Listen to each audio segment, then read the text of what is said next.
Hello friends, स्वागत है आपका एक बार फिर से आपके अपने लीगल चैनल में। हमारे यहाँ पे तो देखो इस समय पे हो रहा है मौसम बड़ा खतरनाक। खतरनाक मीन्स बिल्कुल काला बादल और बारिश आने वाली है। मई का महीना चल रहा है लेकिन पिछले एक हफ्ते से हम लोग सर्दी में ही रह रहे हैं। रात को कंबल ले रहे हैं, पंखे बंद हैं, कूलर बंद हैं, एसी बिल्कुल बंद है और इवन कई बार ऐसा हो रहा है कि स्वेटर भी पहनना पड़ रहा है। बस यही खास बात है देहरादून की, यहाँ मौसम पलटते टाइम नहीं लगता। अब दोस्तों, आज की इस वीडियो में एक प्रैक्टिकल चीज पे हम बात करेंगे उन लोगों के लिए जहां पर आपने अपनी मैरिज बहुत ही बढ़िया तरीके से कई सपनों के साथ करी थी, लेकिन सपने बहुत ही जल्द टूट भी गए। जितना पैसा मैरिज में लगा था वो सब आपका वेस्ट हो गया और वेस्ट होने के साथ साथ ही गले में मुकदमे भी पड़ गए। आपके अनुसार सारे झूठे मुकदमे हैं, आप उनको लड़ रहे हैं जिसका कोई अंत ही नहीं है। अंत ही नहीं है का मतलब 10-10, 12-12 साल चल रहे हैं। अभी परसों जिसने वीडियो देखा, मैंने एक वीडियो बनाया था ऑनरेबल सुप्रीम कोर्ट के जजमेंट में, जिसमें मैंने आपको दिखाया कि 24 साल के बाद डाइवोर्स ग्रांट हुआ बंदे को और 50 लाख रुपए एलिमनी लगा दी गई। क्या आप इसको न्याय कहेंगे? और खास बात उस मामले में यह थी कि पत्नी केवल 6 महीने साथ रही थी और मैरिज कंज्यूमेट ही नहीं हुई थी। तो क्या ये एक दंड या पनिशमेंट की समान नहीं हो गया? 24 साल, अरे अगर 30 साल में मैरिज हुई होगी तो बंदा 54 साल का हो गया होगा भाई, उसकी तो पूरी जिंदगी निकल गई इसमें। और उसके बाद 54 साल का हो करके उसको 50 लाख रुपए का पेमेंट करना है एक ऐसे रिश्ते के लिए जो 6 महीने भी नहीं चला और मैरिज कंज्यूमेट भी नहीं हुई। खाया पिया कुछ नहीं, गिलास तोड़ा बाहर आना। अब इसीलिए इसी वजह से कई सारे लोगों के मन में यह प्रश्न आता है कि सर अब मुकदमे तो शुरू हो गए, मैरिज भी खराब हो गई, 3 साल हो चुके हैं, आगे पता नहीं 10 साल और लगे, 15 साल और लगे, सेटलमेंट की वो बात नहीं कर रहे, तो क्या मैं आगे बढ़ सकता हूं? क्या मैं आगे दूसरी मैरिज कर सकता हूं? अब दोस्तों, ये क्वेश्चन बहुत इंपॉर्टेंट हो जाता है, स्पेशली तब जब आपको कोई एक ऐसी लड़की मिल जाती है जिससे आप सब कुछ बता देते हैं ट्रांसपेरेंटली और वो आपका साथ देने को रेडी होती है। अब उस समय पे आपको लड़की बहुत अच्छी लगेगी बिकॉज वो आपका साथ दे रही है इन सब चीजों में। मेरे पास कई मामले हैं ऐसे, लेकिन भविष्य का पता नहीं। अब आप कहते हो साहब मुझे तो शादी करनी है और उस लड़की के खिलाफ आप एक भी बात सुनने को रेडी नहीं होते, ना तो वकील की ना अपने घर वालों की। अब आपको शादी करनी है उससे, क्या आप शादी कर सकते हैं लीगली? नो, नहीं कर सकते। क्या मैं उसके साथ लिव इन में रह सकता हूं, जिसे कि एडल्ट्री आप कहेंगे? अब दोस्तों, इस पर मिक्स्ड जजमेंट है। कई सारे जजमेंट ये कहते हैं कि रह सकते हैं, कई सारे जजमेंट कहते हैं नहीं रह सकते हैं। मतलब जब आप प्रोटेक्शन के लिए गए तो प्रोटेक्शन में प्रोटेक्शन देने को मना कर दिया गया कि आप मैरिड बंदे हैं और ऐसे रिलेशनशिप में नहीं रह सकते। कुछ मामलों में जब आप प्रोटेक्शन के लिए गए तो आपको प्रोटेक्शन दे दी गई, यानी इनडायरेक्टली कुछ मामलों में आपको रिलीफ मिला है कि आप रह सकते हैं या नहीं रह सकते। बाकी अगर आप कानून की बात करो क्या ये अपराध है, तो अपराध तो नहीं है एडल्ट्री में रहना आज के समय पे।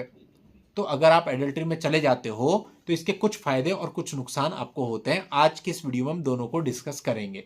पहले हम बात करेंगे फायदे की। फायदा यह है कि आपका समय बच गया, क्योंकि अभी आपने, ठीक है, आपने लीगली मैरिज नहीं करी है, बट एक तरह से आप उसके साथ रहने लग गए, आपने जीवन शुरू कर दिया, तो आपकी लाइफ कम से कम पटरी पे आ गई और आगे चलने लगी। आपका समय बच गया।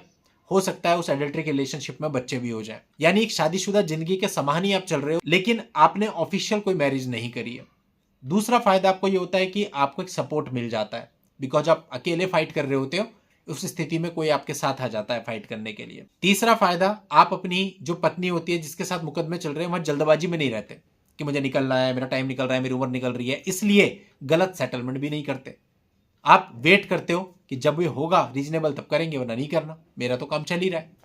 तो कुछ फायदे होते हैं, मेंटल पीस हो जाती है, तो बहुत सारी चीजें होती हैं, आपकी लाइफ एटलीस्ट पटरी पर आ जाती है। अब हम बात करते हैं डिमेरिट्स की। इसका जो डिमेरिट है वो केवल एक ही कंडीशन में है, अगर जिसके साथ आपकी शादी हुई उसके साथ कोई विवाद हो जाए। अब ये कोई रेयर बात नहीं है, मेरे पास ऐसे बहुत मामले आते हैं जहां सेकंड मैरिज में, एडल्ट्री और लिव इन के रिलेशनशिप में, या फिर इवन थर्ड मैरिज में भी लोगों के बीच में कॉम्प्लिकेशंस आ जाती हैं। अब चूंकि आज के समय सभी समझदार हैं, सभी पढ़े लिखे हैं, सोशल मीडिया सभी को पता है, सारे लोग कानून सोशल मीडिया पे देखते हैं, एआई से पूछते हैं।